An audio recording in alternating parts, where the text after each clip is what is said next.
What's up, We the Bros? Welcome to Final Cut. This is the podcast dedicated to giving all of our videos their final cut. And today, we actually have a special guest on the channel. It is actually none other than Mr. James from Resto Quad. Welcome, welcome. How are you doing this morning? Good, doing well. Thanks for having me. Thanks for being on. I appreciate you coming out. Would you do me a big favor and introduce yourself to all the people that may or may not know who you are? It's my name's James, as you said, from Resto Quad.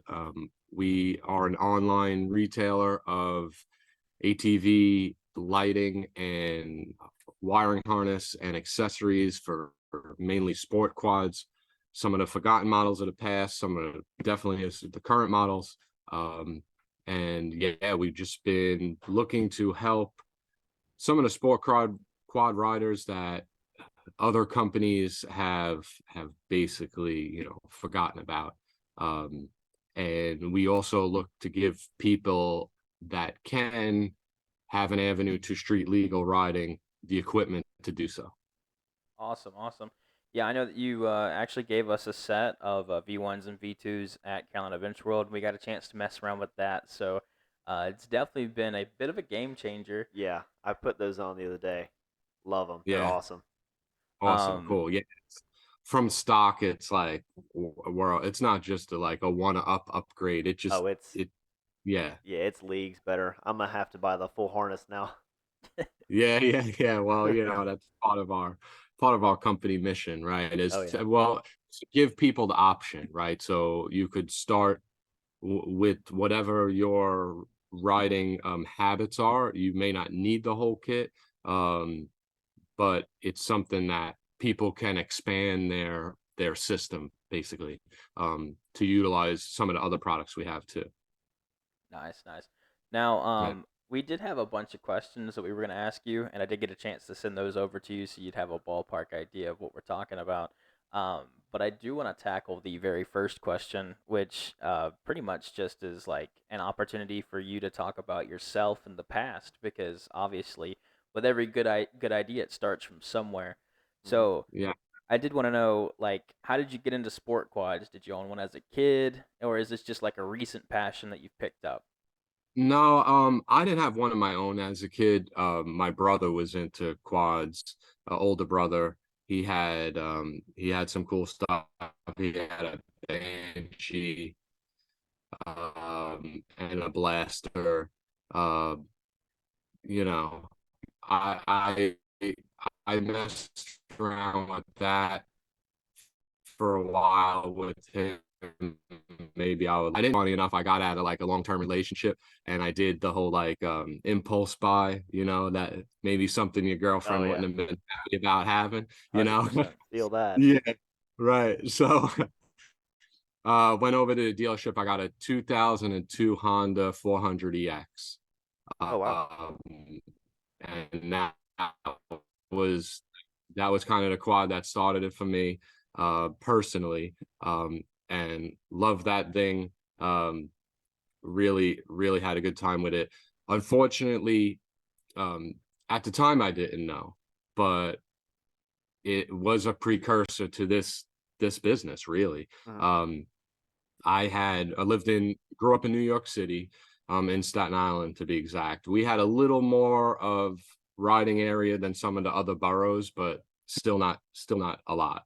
And we would ride in the trails that we could find and things like that. And then of course when it snows out, snowmobile guys and dirt bike guys and quad guys, and one of the evenings I went over to a friend's house. This was probably 12 in the morning, and got pulled over. And I'm in the process of getting this paperwork, because now that the business comes around, I need to show people that this is legit. I got 15 tickets. Ooh. And yes, and the cop gave me tickets for no blinkers, no mirrors, non-DOD approved tires. He went through the list of basically what would be required for a vehicle to drive legally on the streets. So I had a whole battle with that. I had to go to court like 3 times. Wow. My parents are probably finding this out for the first time right now. Uh, but yeah, so that prompted me really to like unload the bike and sell it. And then I was always into import cars. So in the mix to that, I had an import car shop, like a speed shop, parts and performance and things like that. So that was really my true passion, but it carried over into the quads. I sold it. I moved down to Florida. Wish I had my quad back with all the places to ride there. Same thing when I came, same thing when I came to the Carolinas. Right. I now, I wish I still had my quad back, basically. So that really was how I first got the passion into quads was through my brother, and then having a little bit of my own, and then that always being in the background of what my initial thing was with the car scenario. Wow, that's awesome. Yeah, so that covers pretty much everything I was looking to ask, not only for that question, but also for the next one about what gave you the idea for parts, which is awesome. Right. Right. It kind of parlayed into that. And I didn't, Yeah. It's funny because as this came about, what really then prompted pushing into the resto quad world was, and I can't really say too much about this, but I don't know how to answer the question going forward other than telling basically the gist of what happened is I was working for a previous company, invented a product, and got into a patent dispute. And I sat down with lawyers, and they all kept telling me, like, why you shouldn't be in this position. You should be doing this for yourself. On top of my friends and family that were basically telling me the same thing. So that after going through that scenario, that made me, jump into the game. And I already had the sport quad market on my mind, basically, with what my previous experience was. And then locally in here, in North Carolina, they just passed the legalization for side-by-sides on the street. Wow. Okay. Oh, I didn't know that. Yeah, and so there's a big that you could ride on like secondary, tertiary streets. Okay. But as you know, yeah, right. So as you know, they don't come equipped with turn signals or anything either. So in that market, there was a rush for companies to, fill that void. So I then, knowing, again, that brought up now my history of 20 years prior of like, wait a second, I know I'm the exact person that this could have helped, down the road. Even, New York City is probably never going to have a street legal path. But if you do happen to get yourself in trouble, they can't throw the book at you because you have these safety features. You have, they're going to certainly tell you to get off the road. But, unfortunately for some of us in the regions we live, you might have to hit a couple of roads before you get to the trails, Right. Yeah. Not everybody, especially, the younger group of riders, not everybody is loading up their trucks and trailers and able to go out somewhere. So first thing is like just the ability to be safe on the road, and relay your intentions to drivers if you happen to be on the road. Right. And then just like obviously that safety net in the places where you really shouldn't be there anyway. It's a gray area. Like I try not to be an opponent or a proponent for like on-road riding. Right. Especially in places obviously where it's not like you don't even have the pathway to legalization. Yeah. But part of me feels it a little bit because I did grow up in an area where I didn't have the access to trail systems or parks as much. But in all actuality, I wasn't necessarily the person that like, all right, I'm on the street, I'm going to stay on the street. But you know, some of those people, they have there's no woods to drive through, so you know, it's a sticky situation for that type of stuff. But there's plenty of people will be surprised. There's plenty of states in our country and that have a pathway to it. So they just have to look into their like local laws and regulations, and you know, it gives them an avenue to what they could legally do. Yeah, I know that's been something that we've been interested in ourselves, of trying to get our Raptors at least street legal, so we can mess around doing some like maybe moto vlog stuff in the like future. on secondary roads and stuff like that. Yeah, Just nothing anything major, but Right. something like that. Now, Yeah. I know based off of this last trip that we just got done doing, that you have a lot of influence in the off-road community, but I did want to talk about the on-road community, the people that are riding in the streets. How did you get into that Right. community?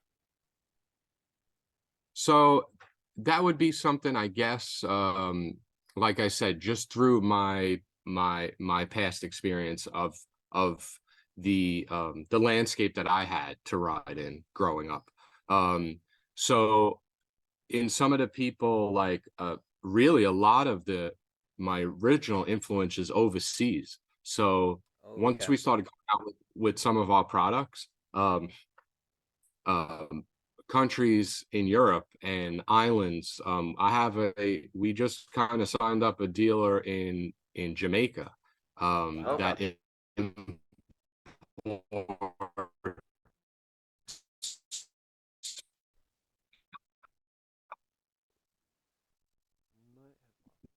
yeah, he imports Raptors to Jamaica. Oh, okay. Of what they do. We're riding, you know, Banshees or Raptors or anything on the street. And then they could go off into the trails almost anywhere because they're in rural landscape. But that's kind of really what got me plugged in with some of those people, is because this equipment is required for the people that want to drive on the road. And then it's, like I said, we also kind of want to be a proponent for some of these states that they can make legislation and get over the hump.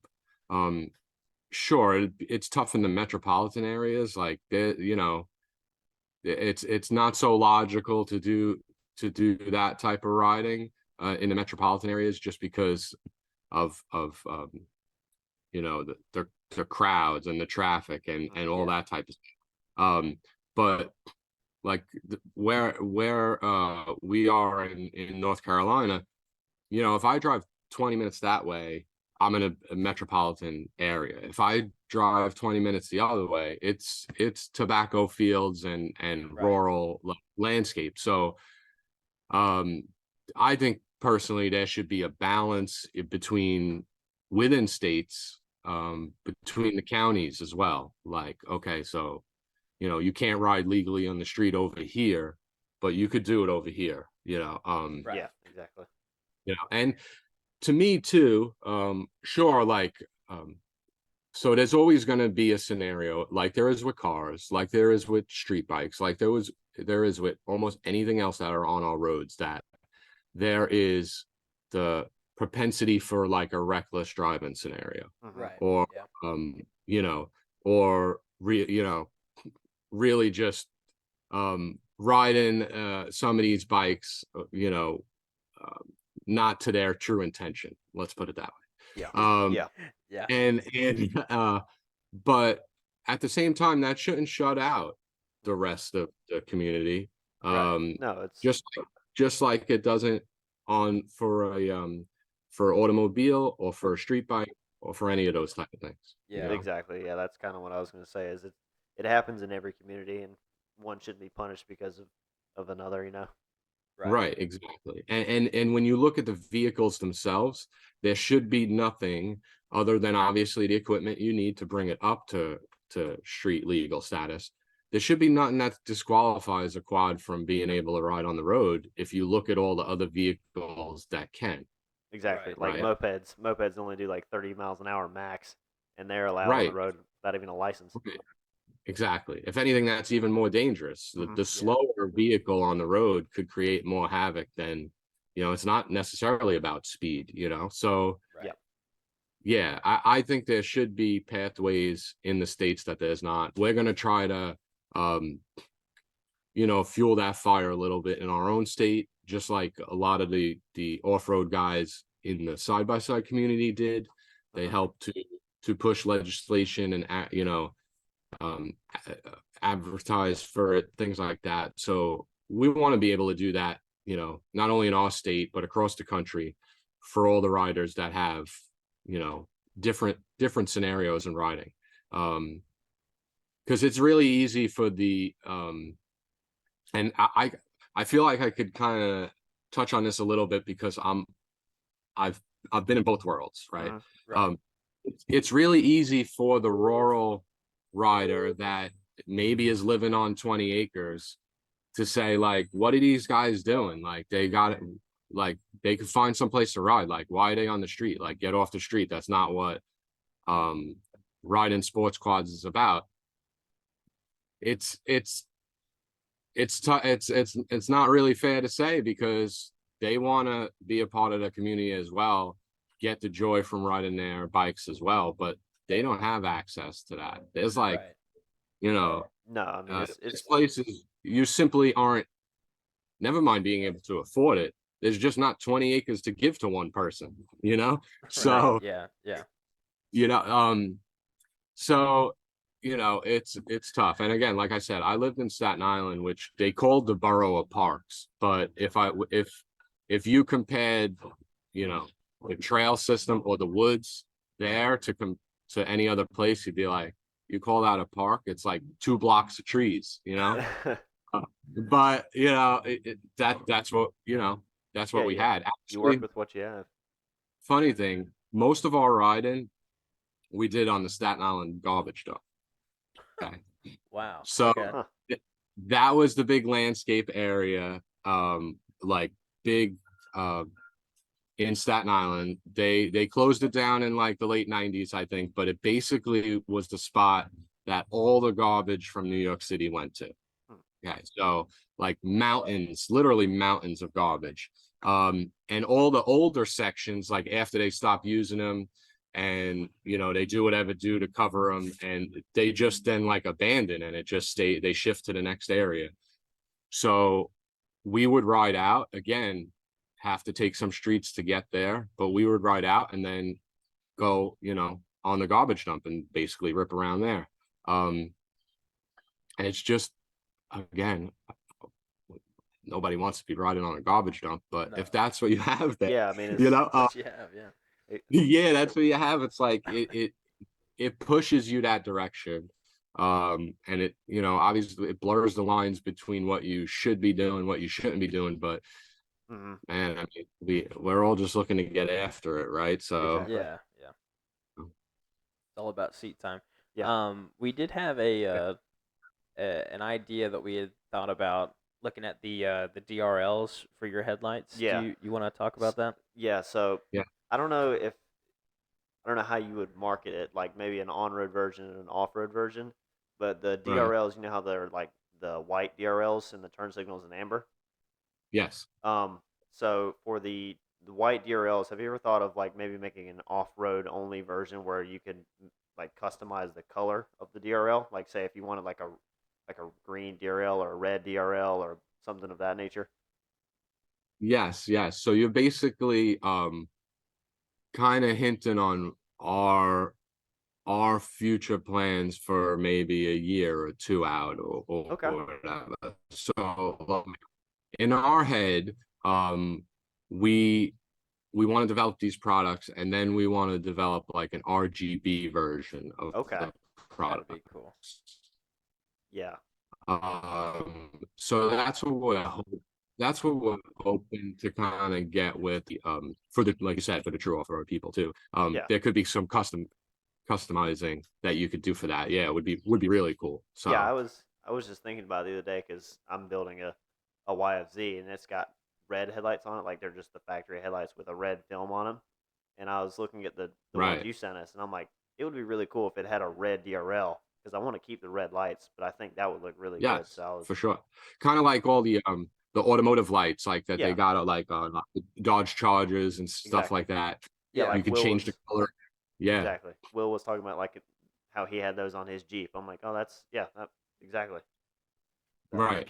Right. Is Yeah. No, that would be cool. We hope to get to that route for sure. I mean, cool. not to mention the fact that we did do a bit of a deep dive of what you offer as well, and Yeah. having the capabilities to check a battery terminal via Bluetooth, Mhm. like already Mhm. shows that you guys have pursued the Bluetooth capabilities of that. But Yes. technically, if you could like change the color of your headlights from With your your phone, phone. that would be awesome. Right. For sure. So one of the things we were going to jump into that early. I'll be totally honest with you, but out of the hardware that's out there now for that stuff, Mhm. you kind of get, and we don't want that. We want to be able to have like a true like Resto Quad app, your garage full of vehicles within that app, whichever one you're going to pick, the products from that, and then control from there. A lot of the initial R&D we did was pointing to what was currently available and what has like generic like kind of, you know, aftermarket kind of Chinese apps. Yeah. And we didn't want to jump in with that. So we were looking into doing it, but app development, could rise in costs. So that's why we say like we put that on the back burner and like let's gain some traction, let's gain some resources, things like that. Have like a Resto Quad app on the App Store, I think would be really cool. Oh yeah, that would be super cool because then it shows that you actually have more of a user friendly app than some of these other, I guess, Chinese brands and that type of thing. And user friendly. Right, exactly. And in our differences between all the products we have, we wanna take the feedback from customers, take like true like end user experiences to either revise our products or develop new products. Because again, going back to one of my initial thoughts was that I feel like some of the aren't as plugged into the sport quads because they're not looking to save them, right? Like we Yep. all are. Okay. Right. They're looking at what's hot today, which is side by sides and that kind of world. Yep. So their resources and development are not necessarily going to go backwards, like into the 80s, into the 90s of sport quads. Because we have products that aren't out yet, but are in development. Like for, we have Honda ATC that we have here. I have a couple of Honda Odysseys, right? Wow. Not the minivan, right? Yeah.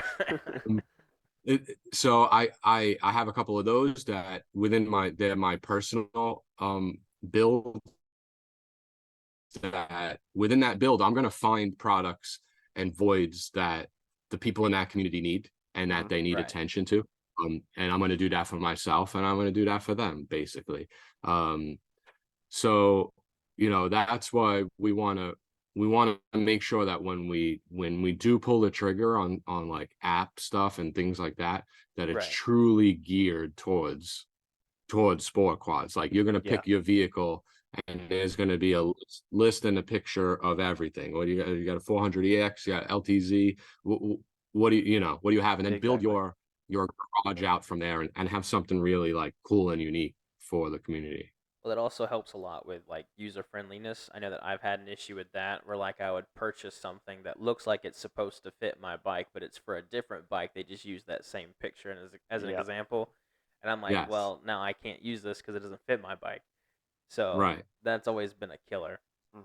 Yeah, And we want to be more of that, like you mentioned before, on the customer service side and the feedback side and all that stuff. Right.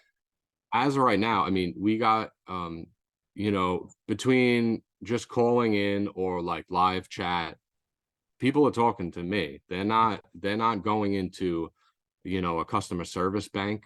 In the future, it won't be me, but it certainly is going to be somebody. It might be you or Auntie. Like it's Yeah. certainly going to be somebody that's in the community that we develop relationships with, or, people with the same passion and understanding that we're not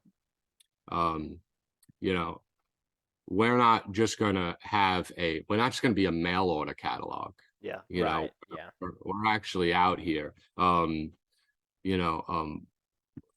of the things that I've along the way and meeting all the different people in the community and personalities, you guys met him out on the trail, but Kyle Kane, one of the things he says is, I'm outside. Owlside, his brand, is outside. He's not just looking to bring, sell his product and his entertainment to the masses. He's in it with everybody. Like he's enjoying it with everybody, because that's what he's doing. So it makes a big difference for not only the camaraderie with your customers, but also the loyalty that you have, that I have towards my customers. Okay. Sure. Right. I want my customers to be loyal to me, but I'm not getting that without giving it myself, and without showing that, what my true intentions are for, the business and my own actions, basically. Yeah, good customer service goes a long way nowadays. 110%. Yeah, because then not only is there people that don't want to work, but then the people that don't want to help you, like help yourself, kind of thing, which has been a huge reason why we don't have merchandise. Just because I can't find anybody who's willing to assist me. They either are like, well, I can do this, but not to the degree that you're looking for. I'm like, well, that doesn't help me. So that does, don't pull the trigger. Just the same thing like we said with the app scenario. Yep. If it's not there for you all the way and how you want to put it out, don't pull the trigger. It doesn't, it's not you. It's not as genuine as what you want to truly do, Now, the last thing I did want to ask you before we get into the recap portion of our day is, we had talked about a lot off camera about protective pieces for foolers and how they are like, there's not too many businesses out there doing that. Is that a demographic that you're looking to look into? Like, are you looking into protective pieces for certain foolers? Yeah, so it goes to what we talked about a little bit. We want to know what the desires of some of our customers are, some of the things that may have been overlooked. We did work with actually a guy overseas. He was in Germany, had a Aprilia, motorcycle, and we do 3D printing and prototyping here. That's how we came up our 660 headlight brackets. And so we worked with him. We did like a custom one-off for him and his group, like a group buy type of thing. Yeah. Again, because I remember like signing on old school, like online group threads of cars, and things like that back in the day, where everybody was like, I wish somebody made this. If we could get enough people together, maybe a company will play ball with us. Well, we want to be able to play ball with anybody, on any scale, because even as a company getting into the market, we've seen that not everybody wants to play ball with us with manufacturing, right? So until we really gain, resources and market share and be able to, sit down at the table with some of these larger manufacturers, we got to do it all on our own, and we got to make the smaller, like the smaller relationships in order to do that. Now, in doing that, that's been very successful, and it's more, it's a lot more genuine and honest, and the way, like, I personally carry myself, out in my personal world. So I even like that better, really. Then when the big guys come knocking to us, they might get the same no that we got from them. So exactly. And that'll feel really good. Not from a petty standpoint, but from a standpoint that it was truly like a grassroots community Oh raised yeah, thing. 100%. Yeah, that was one of the mentalities that we had when we started this channel.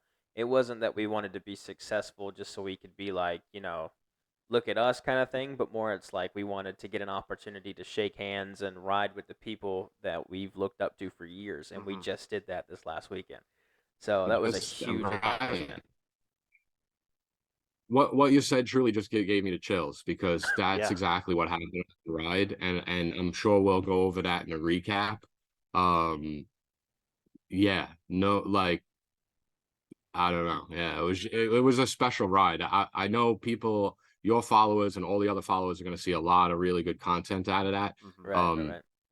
I don't know, and I'm sure it'll show, but it just being there would, and getting that sense of the camaraderie in the community, and no one person being bigger than the other, and like, how could I help you out and you help me out, whatever level we are on the playing field, is really big, Right.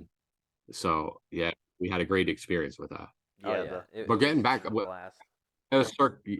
yeah, without a doubt. The camaraderie. I didn't know what to expect myself.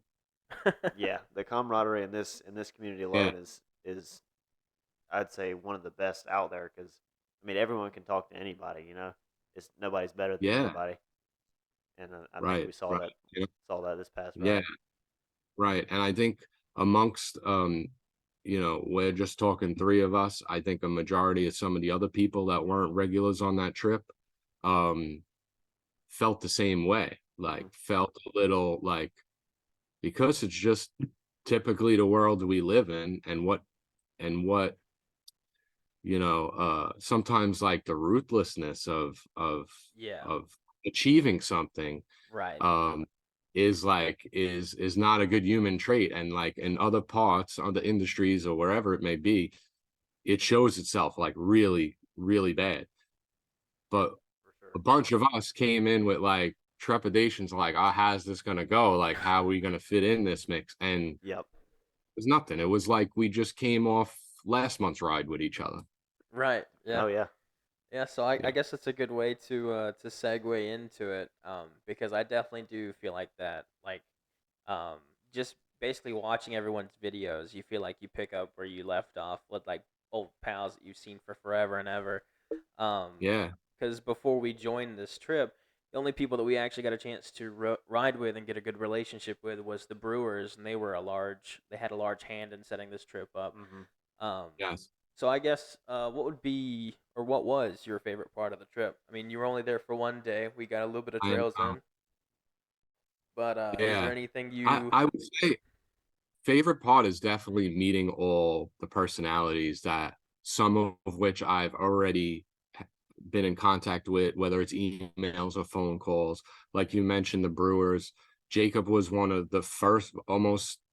I was actually looking at it before, like looking at old emails, like, when does this start? Because I knew this would be something we touch on a little bit. 2 years ago is when my first like email started with Jacob. He was one of the first guys that I saw. And again, you guys may have seen with the reel I did. We have a local dealership here that's called Brewer Cycles. When that I think that like kind of subliminally just like took me to him in my online kind of searches, and seeing who could, help and be a good brand ambassador for us. And he was the first one. Then organically, Joe from Odyssey Off-Road, Joe Wilson, he's out west. He's an awesome guy. He reached out to me. We hit it off, both from New York, so that was an easy connection to make. I was out actually in Arizona a few months ago, and I was looking to link up with him, but we couldn't make it happen at the time. But I definitely want to do that. And then it just kind of steamrolled from there after the relationship with Jacob, into being introduced to Pete, and then Tyrese 700 Raptor Life 2.0.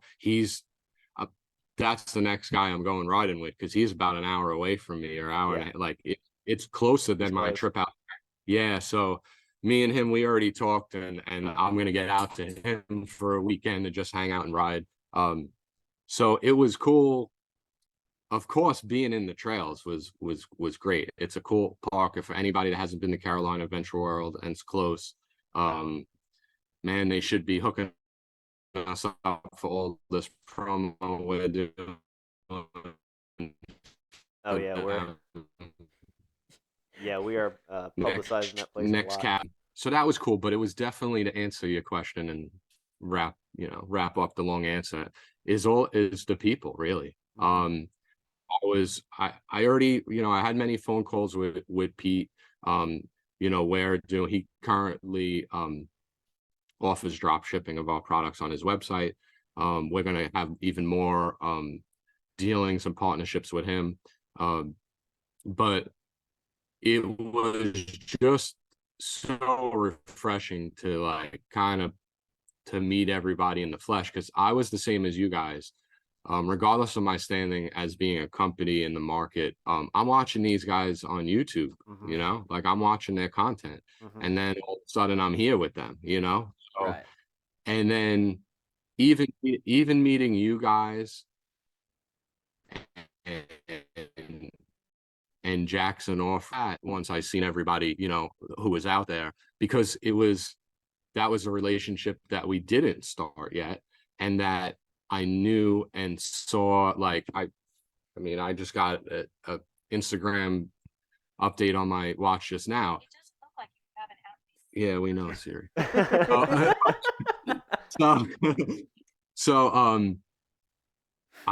I've seen Wheel of Rose, I've seen Jackson Off-Road, I've seen comments, and I thought it was so cool that I would actually be able to, on my side of the fence now, touch base with fans, say the Brewers or Pete or some of those guys were touching base with you, right? Yeah.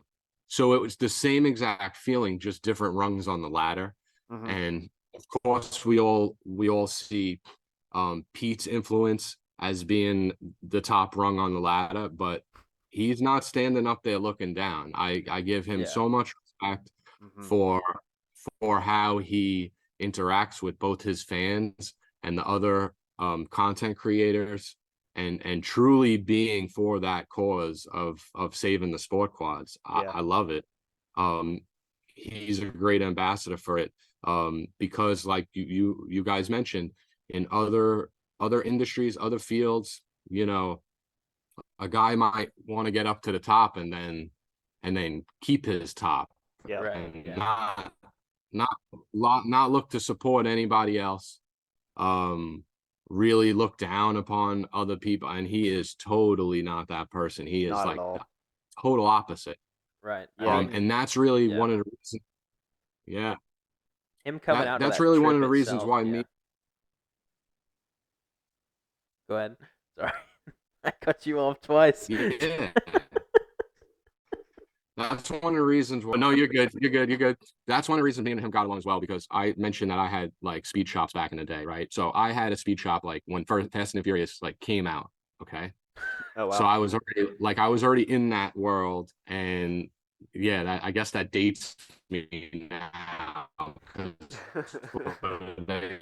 up to 13, but so. And then I had a really sought after car that was my dream car as a kid. It was a 2001 Acura Integra Type R, right? Oh, okay. I would show up to meets and get out of the car, pop my hood. A lot of people would gravitate towards my car, but I wasn't that guy that sat in the chair and got excited over everybody.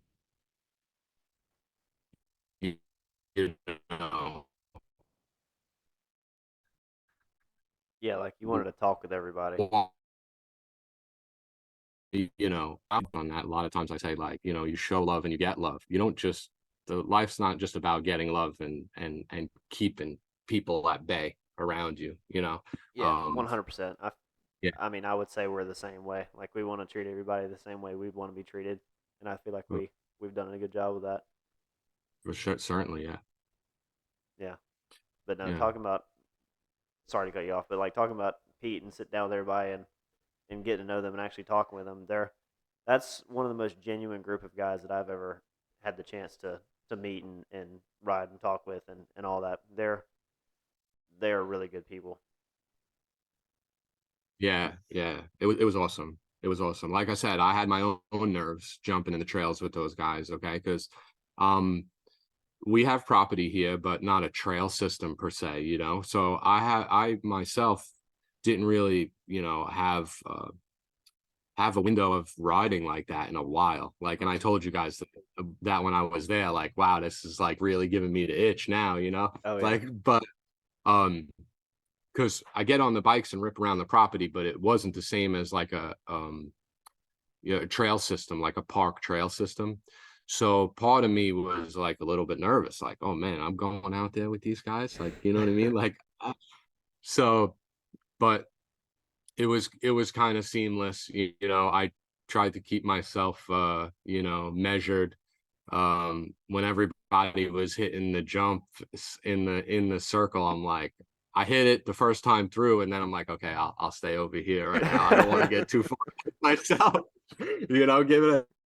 Give it a couple of more months to get back in the saddle or whatever. But no, it was just awesome. It was a really and I was sad for sure leaving early because I know you guys had a couple of days of great riding, that even made for more of the experience. But really, that just goes to show and to tell your followers and anybody that's watching this, I went out for one ride with all you guys, right? Like the first half of the day. I didn't even make it to the second half ride.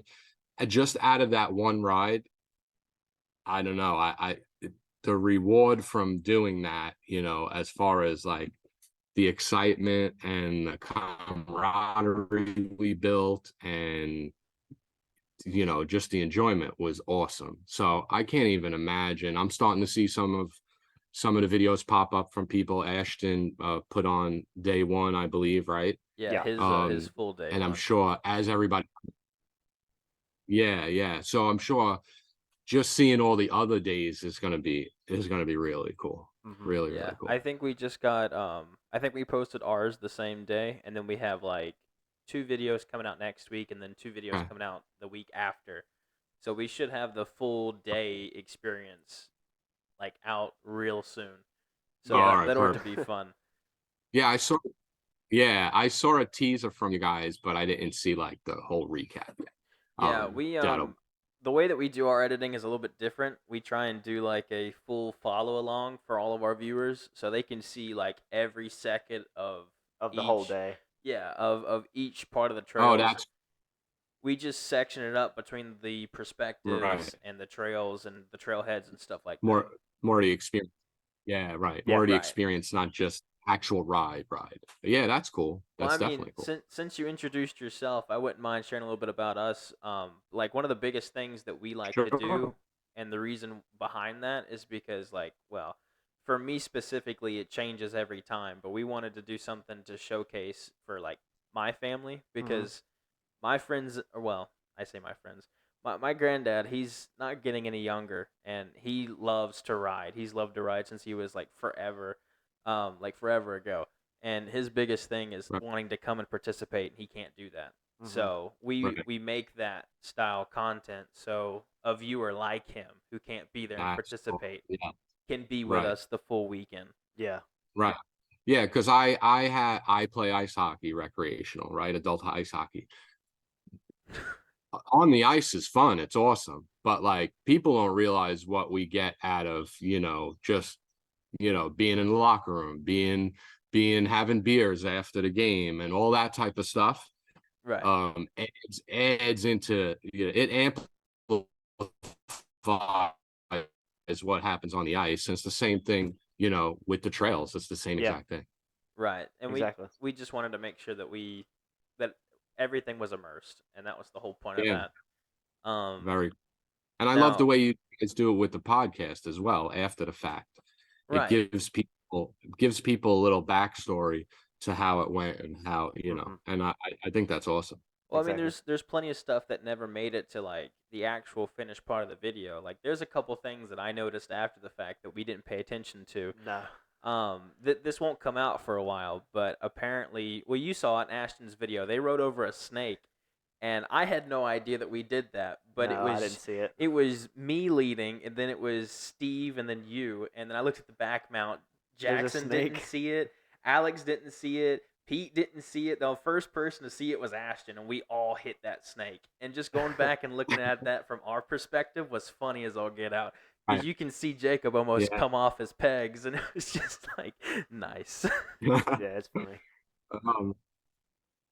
But that's just like one example specifically. But there's Yeah. plenty of things that we didn't get a chance to talk about. No, it's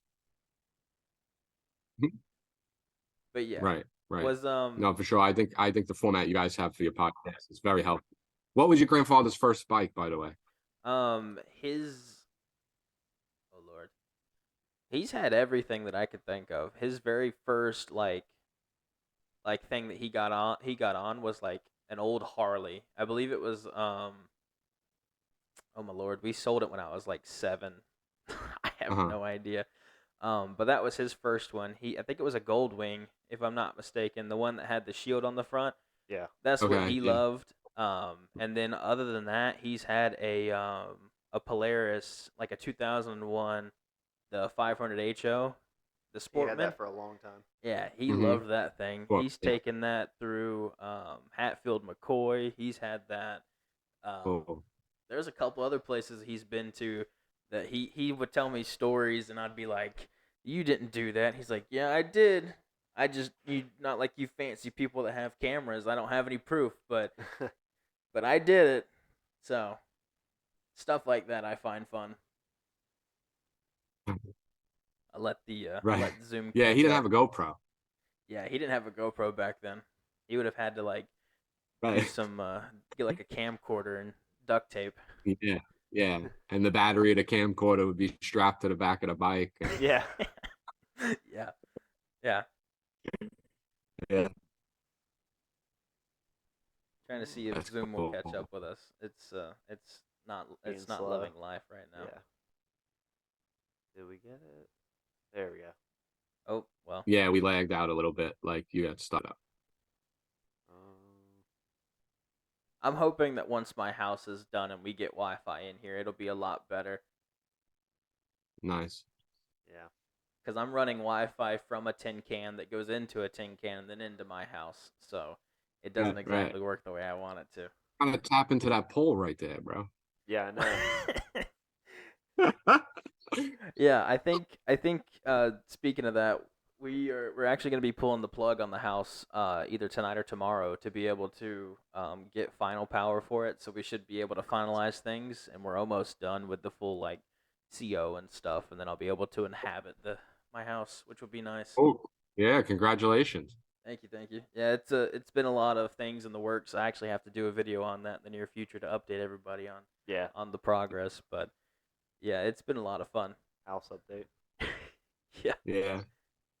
Like an MTV Kids or Cribs episode. Yeah. So you were riding the you had a blue Raptor. Did it have dual Empires on it? Yeah, it's dual Empires, yeah. When did you get that Raptor, and is that like the one that you kind of developed everything with, or? Yes, so we got that Raptor. I think it's a 22 or 23. I think it's 22. Yeah, and that was kind of our test bed. We already had a bunch of other quads, ATC. I have a 400EX that I'm rebuilding. Mm-hmm. It's basically a frame right now. That's like my personal bike. This is more the company bike. And we use that as the platform for developing our products, but mainly because of the Raptor being out there now, being widely produced, having a wide run for its headlights, obviously. Yeah. But like so for example, our street legal wire harness is developed on that bike, but there is, and some of the people that may have installed theirs already, there's spots that you have to coil back some wire and short, just to tuck it away, shorten it up, because that kit is really more of a universal thing. It is gonna carry through all our models.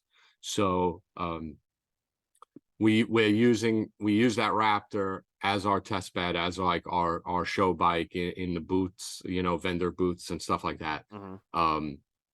But now again, once we gain traction with our company, we're gonna then develop products for other bikes so that all our wiring harness stuff carries over. Like as you can see behind me, like that whole second row right there is all wiring harnesses, right? Okay. So it's not something that is like necessarily like aesthetically pleasing product, or something, or a product that someone would even like go after. It's just that these are harnesses to make your older sport quad plug and play, to be able to utilize modern products. Exactly. Okay? Yeah. And that's kind of where we're at with that. But that's what chased that bike. I think I told you guys, I tell people, like, again, being the Honda guy, I'm like, the Rapt is an insane bike, but I'm not necessarily the biggest fan of it, because it's not the type of, like, I think it's more comfortability, to be honest with you, but it's a bigger, heavier bike. Right. I'm a small frame guy. It's not for me. I like, there's a reason why, that bike's awesome, but that's not the bike that's on the motocross track. The YFZ is, the 450Rs, the 400s, those type of bikes are. That's the type of bike I like. So I don't know. I'm sure there's people that disagree with me, but the Raptor is definitely a sport quad, but it has like different tendencies. Exactly. Like the way we like to explain it is, the Raptor is more of a muscle car, and the 450s are more like sports cars, like that type of deal. Yeah, and that's a great. I completely agree with you. I completely agree with you, Yeah. because I'm a smaller frame guy, and that bike is hard to ride super fast. It's comfortable, but it's extremely hard to ride fast. Yeah, it's hard to ride fast. I don't feel like I'm in total control of it at times. That's a scary feeling, right? I feel like I could throw around the 400 frame, a 450R frame a lot easier. Hell, I mean, just pushing it up on the trailer, you could tell the difference, right? Yeah. So, that's where I am with that. So I'm like chomping at the bit to get my personal bike 400 done. done. Yeah. That'll be cool. Yeah. We understand that too. Yeah. Oh, well, that's why. Was it you guys that brought one out, or was it East Tennessee Trail Riders? East Tennessee. They brought out a white. I think it was a 03. Either 03 or 04. It was the last year before they had reverse. I know that. Yeah. Okay. That 400. Okay. And then it was cool seeing that. Jacob also had a 400. It just wasn't the bug eye. It was the right. A little bit older. Yeah. Right. The next iteration. Jacob wasn't a bug eye. Was it not? No, he had the front housing. Oh, that's right. But yeah, that I guess I said older, but it was newer. Yeah, I guess it's weird talking about older stuff that's newer. Yeah, it's all old. Right. Yeah. But yeah. Is there anything you can think of that you really enjoyed, like trail wise? I know that we hit a plethora of trails whenever we took you guys out. We started along the power lines and then went up, hit the nice circuit. It was 9, 10, and 5. That was the trails that we hit there. Was there something that you enjoyed the most? Do you like the rocky? Do you like the mud? What do you think? I did not like the rocky. I was glad I left, because I saw the videos of you guys doing the hill climb. I am not a hill climb guy. I think we did, when I was there, did we do 6 in the morning? We did. Yeah. That was right after that. So that's the one I did, and I liked a lot. I liked a lot of the switchbacks. It had a couple of bank turns. Bank turns are like my favorite to rip through. Yeah. It was technical, but not too much. Obviously, it got a little muddy. That wasn't, because I'm especially being a city boy, I don't play in the mud that well.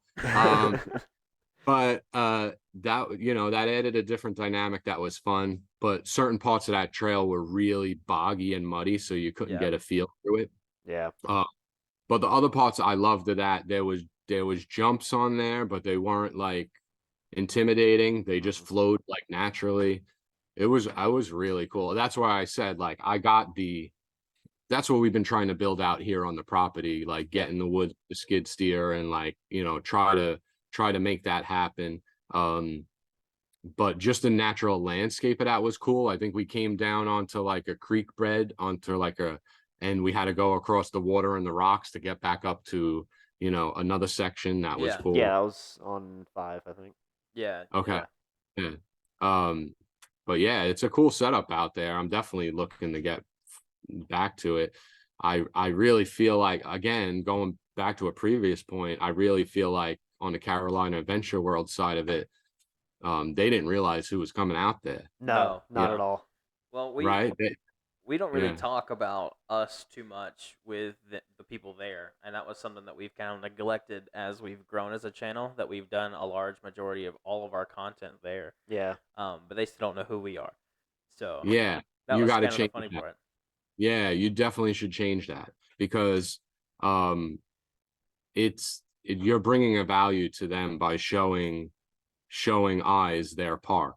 Right.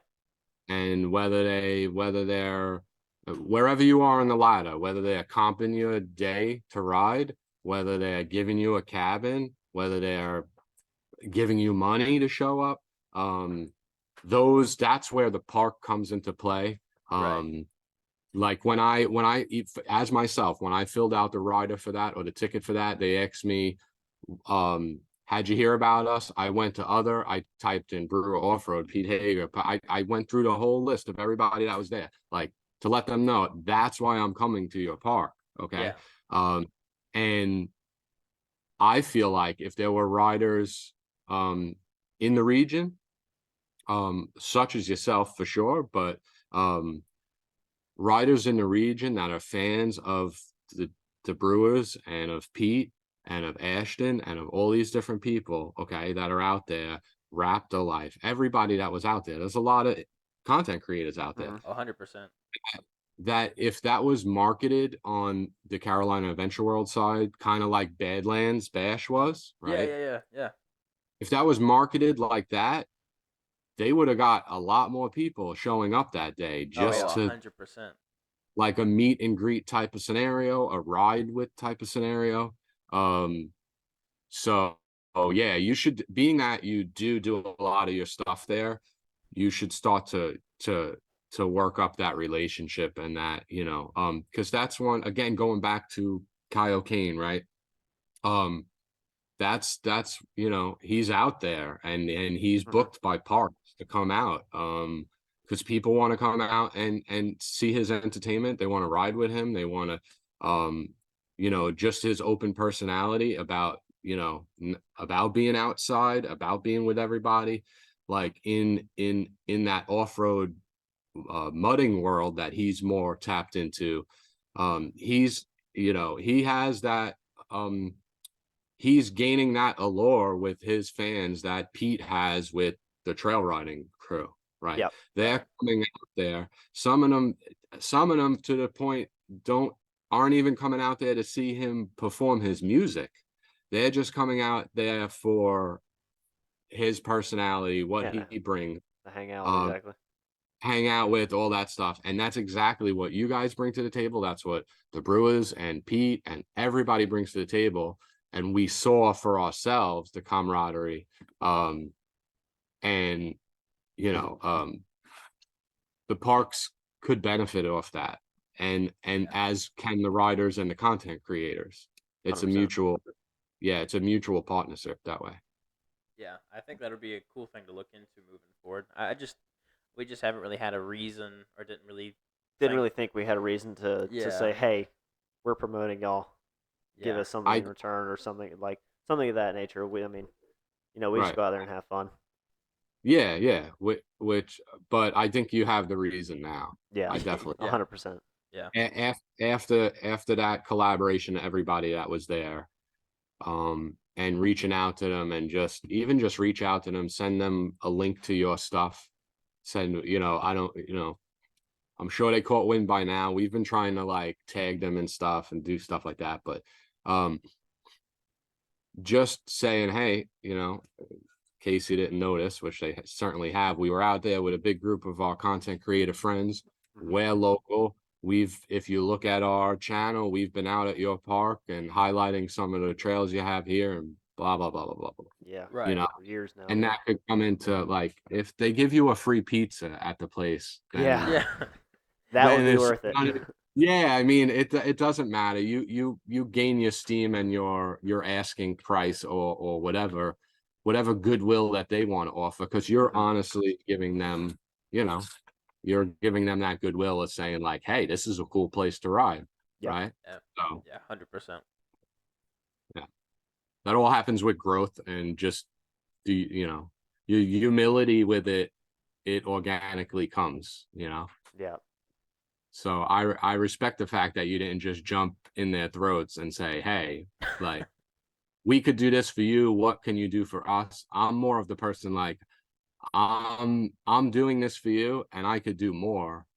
So let's, how could we help each other, I guess. Yeah, exactly. Yeah, I understand that. Yeah. You got anything else, Will, or? No, I'm out of questions. Well, I guess one thing I can ask, for your company as a whole, are there any future goals you want to talk about, or any future products, or anything that you could let our viewers in on, maybe? For sure.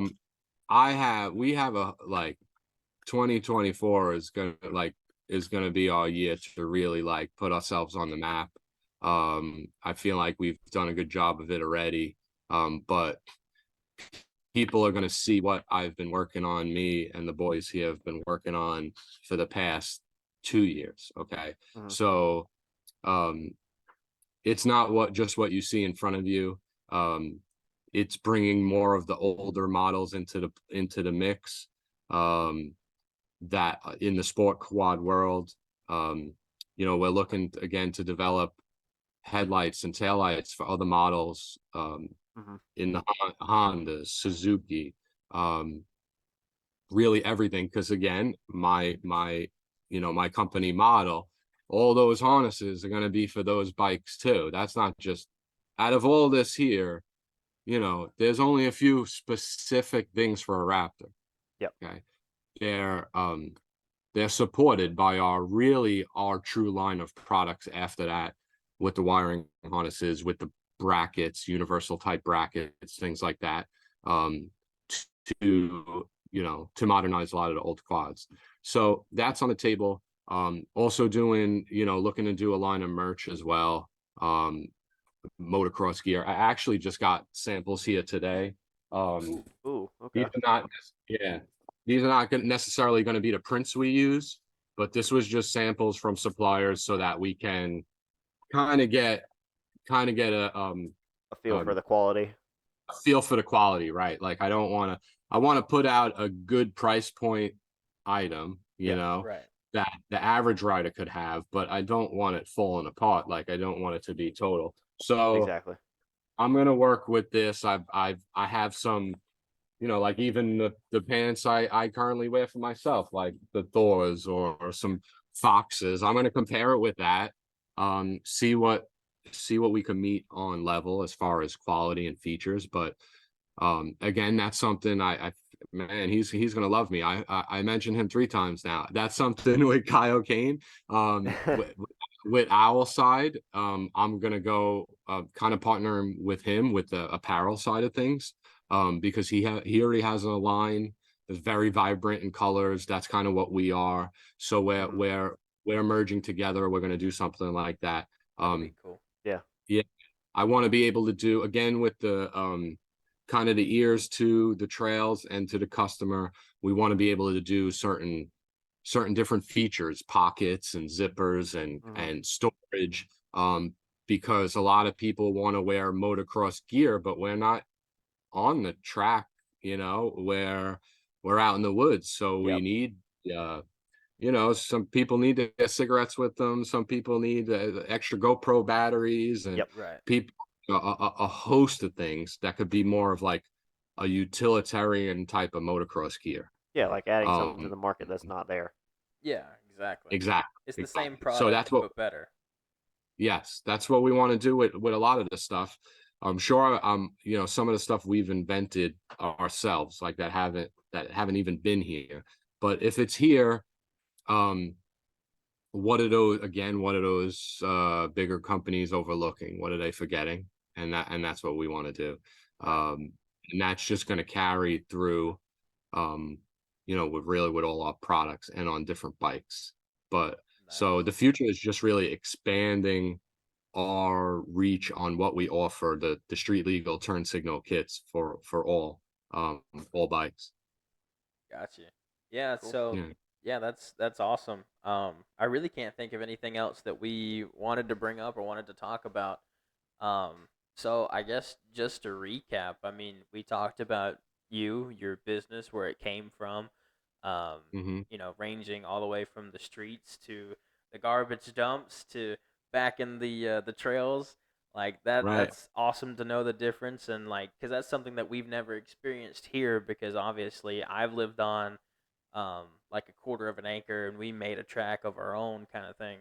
Yeah. So Right. like, that's a different experience that I haven't had personally. So that's well, not only humbling to know that we've been blessed as a family, but also like the difference in the metropolitan area versus suburban area. Yep. We touched in the future. We touched about your products. One thing that I didn't mention that I think that you could monopolize on, because I haven't seen many people do it, is AR protective pieces that aren't made of metal. That's been my biggest like complaint that I don't like about protective pieces, is when they're metal, they bend and warp, and then you have to replace them. Right. Whereas the people at what's that company? My brain just stopped. Talking about DRW? Yeah, DRW uses a plastic style thing that Right. would be perfect for that. And there's another skid plate company that TM does. Design Works, I believe. Is it? Okay. I've seen one that's a smaller business that they cut out like heavy duty plastic skid plate type stuff.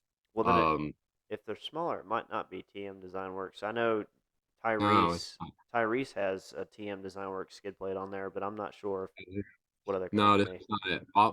We might as well get them some publicity while they're out there, because sure. let's see. I just don't like having to replace something after hitting one rock one time. That's been my biggest complaint. Yeah. So this is right. This is BCC skids. Okay. I think I've heard of them. Right. Yeah, and they're in Tennessee, so they're close. Wow, that's not too far. A lot of things. Yeah. Since 2015. I actually reached out to this guy on email a while back to see just like carry his stuff on our site, just as like again, just to fill the catalog, right? But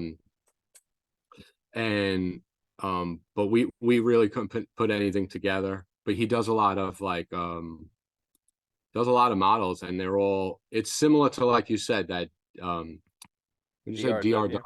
Yeah. Similar to that. They have all the case saver stuff, but the way that I've really what brought to their attention was those skid plates, because mainly on my end, because of the colors it gives you.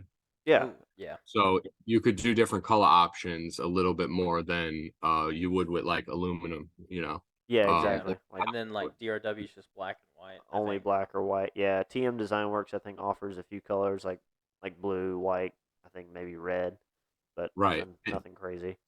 Right, and some of those plastics, the colors are all the way through. Yeah. So if it does like scrape, you'll still have your color. It's not like a metal anodizing or a powder coat. Yeah. So it's kind of cool.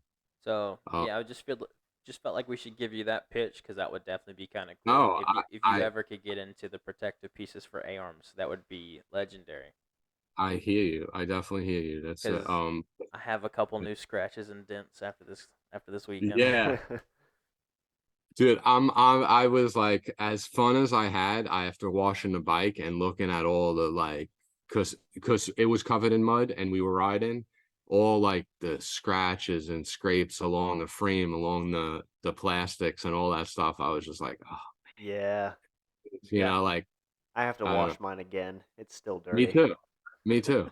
Absolutely. I saw the other day, on a post, Jackson Off-Road was saying that he's going on his third time.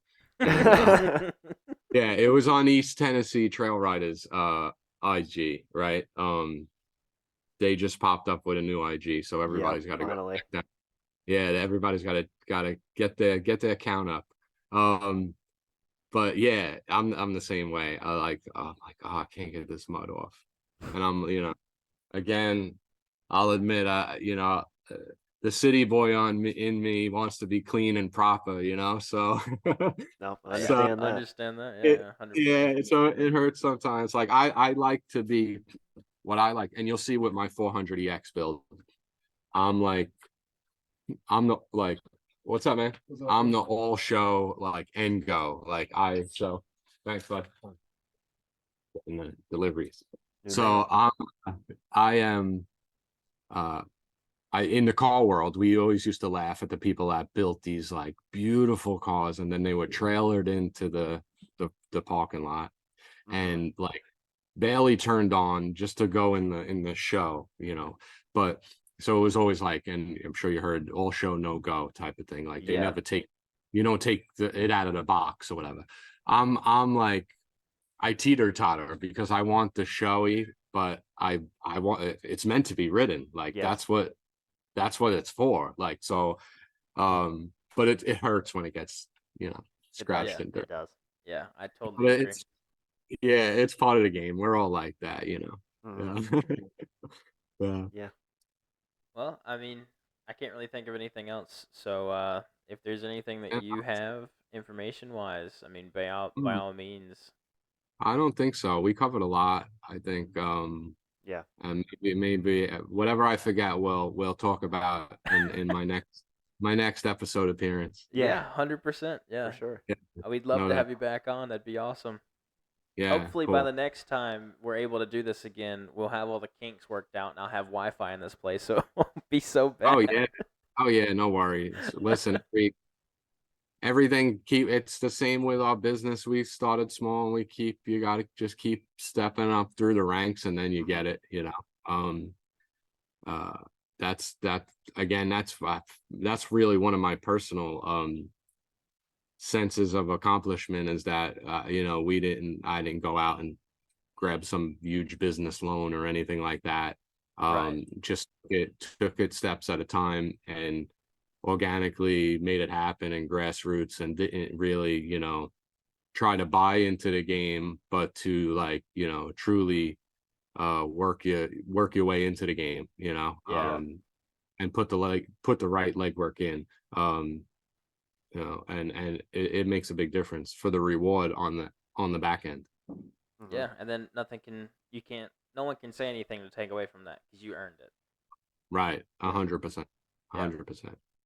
Yeah. Well, it was a pleasure talking to you. We had a lot of fun. Absolutely. Again, like you mentioned earlier, I'd love to have you back on. So hopefully we can get some dates moving forward. Try and do that again. Yeah. But as for the podcast thing, I do believe that this is our final cut. We did a huge recap, and we're super excited to continue with the installation of the headlights and make a video on that. So yeah, you will see an order for a wiring harness here very soon. Okay, all right, cool. Yeah, and if you run into anything with your installs, just give me a shout. I'm available through the live chat, through you have my number. I usually like with customers, I've FaceTimed with customers to help to walk them through some stuff if they run into things like that. So we're always here. We're here before and after the sale. Awesome. Yeah. Well, We Yeah. appreciate that. thank you again. We do appreciate you for everything. You're welcome. Thank you. Appreciate it. Was hopeless. Now we the coldest. I'm on 10 with my roadies. Shout out my homies, we gon' ball for them trophies. Like they can't hold me, thinking God, I've been chosen. Go through the motions all them times, I was hopeless. Now we the coldest. Look, I've been trying to tell y'all since like 1-3. Got my soul up in the trunk, get my God got the key. Spirit trying to talk.